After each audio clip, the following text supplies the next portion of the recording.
আমার বাপ মা আমার যতটুকু ভালোবাসে না তার চেয়ে বেশি ভালোবাসছে ওই আমাকে স্বার্থ ছাড়া ভালোবাসছে। ভালোবাসা তো ফেক না, মায়াটা ফেক। ভালোবাসলে না ভালোবেসে থাকা যায়, মায়াটা পড়লে তার মায়া ছাড়া থাকা যায় না। রিলেশন কয় মাস ছিল? রিলেশন আমাদের 4 বছর। রিলেশনের প্রথম দিনটা কেমন ছিল? প্রথম দিনও আমার সাথে দেখা করতে আসলে আমি নার্ভাস ফিল আসলাম, আমার লগে দেখা করতে নার্ভাস ফিল আসলাম। ভাই আমার তো কোনো অভ্যাস ছিল না, ওই আমার লাইফের ফার্স্ট লাভ, আমি ওর লাইফের ফার্স্ট লাভ।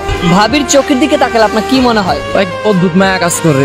লাইফ পার্টনার আমার, সারা জীবন নিয়ে রাখবো, যেমনি কিভাবে রাখবো ওই একটা আগ্রহ জাগে। আপনি যখন রিলেশনশিপে আবদ্ধ হলেন তখনও কিন্তু হাজারো নারী আপনার পাশে ছিল, কিন্তু আপনি কেন এক নারীতে আসক্ত ছিল? এক নারী তো লাইফ বাঁচতে হবে ভাই, আঙ্গ বংশগত এক নারী ভাই। একটা পুরুষের জীবনে রিলেশনটা কেমন হওয়া প্রয়োজন? যে দুজন আগলায় রাখবে, একজন হলেই যথেষ্ট, 4-5টা লাগে না, একটা হলেই যথেষ্ট। 4-5টা ওগুলো তো লাইফ না কাটাবে না, ওগুলো আজকে থাকবে কালকে চলে যাবে, ওগুলো সময় পাস। হাজারো পুরুষের মধ্যে আপনি এই ব্যতিক্রম কাজটা কেন করলেন? বিকজ 4 বছর থাকছে একসাথে, মায়া লাগছে। মায়া থাকে না ভাইয়া, ভালোবাসা তো ফেক না, মায়াটা ফেক। ভালোবাসলে না ভালোবেসে থাকা যায়, মায়াটা পড়লে তার মায়া ছাড়া থাকা যায় না। মায়াটা মেন, মায়াটা হচ্ছে এমন একটা জিনিস, মানুষটা মায়া ছাড়া থাকা যায় না। ভাবি ছাড়া আপনি একটা দিন আপনার কাছে কেমন মনে হয়? খালি খালি লাগে, আনোখা লাগে, কি জানি নাই। ঘরে গেলে যেমন দেখেন, মা না থাকলে যেমন লাগে এরকম লাগে, জি যেমন ওমন লাগে। লাইফ পার্টনার তো ভাই। বিবাহের পূর্বে আপনি ভাবি কিনে কি স্বপ্ন দেখতেন?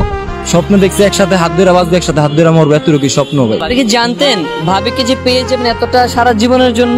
ভাই পাইছি তো অনেক কষ্টের মাধ্যমে, সহজে আর সবকিছু দেয় না। আপনার এই সফলতার পিছনে, ভাবিকে পাওয়ার পিছনে জার্নিটা কেমন ছিল? মানুষ সত্যি আল্লাহ সব সহজ করে দেয়, সব সহজ করে দেয়। বাধা বুধ বাদে আসলো, ওর ফ্যামিলি বাদ আসলো, আমার ফ্যামিলি বাদ আসলো, ওরা আমার ফ্যামিলিও মানছে, ওর ফ্যামিলিও মানছে। ওর ফ্যামিলির মানেছে, আমি আমার ফ্যামিলির মানেছি, একসাথে থাকছি, বুঝছে ও তো দুজনে ছাড়া অসম্পূর্ণ, যে এই জন্য আল্লাহ দুজনে কাবিন করছে। বিবাহিত পুরুষের জীবনের সেরা মুহূর্ত কোনটা? মুহূর্ত তো ভাই আঙ্গ জীবনে বহুত, সব দিনই মুহূর্ত খুশির দিন। একটা মুহূর্ত হচ্ছে ওকে আমি যেদিনকে কাবিন করে নিয়ে আসছি, সেদিনকে আমার সবচেয়ে খুশির দিন ছিল।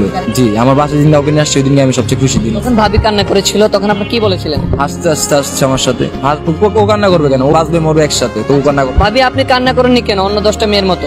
কারণ আমি চাইছিলাম ওর সাথে সারা জীবন থাকতে, সেই জন্য আমি কান্না করিনি। কারণ আমার ফ্যামিলির আগে আমি ওকে সবসময় গুরুত্ব দিতাম, ইম্পর্টেন্ট ভাবতাম, এবং কি ভালোবাসতাম বেশি, নিজের ফ্যামিলির থেকেও বেশি ভালোবাসতাম, নিজের বাপ মা ভাই বোন। একটা নারীর জীবনে সব থেকে গুরুত্বপূর্ণ কোন পার্সনটা?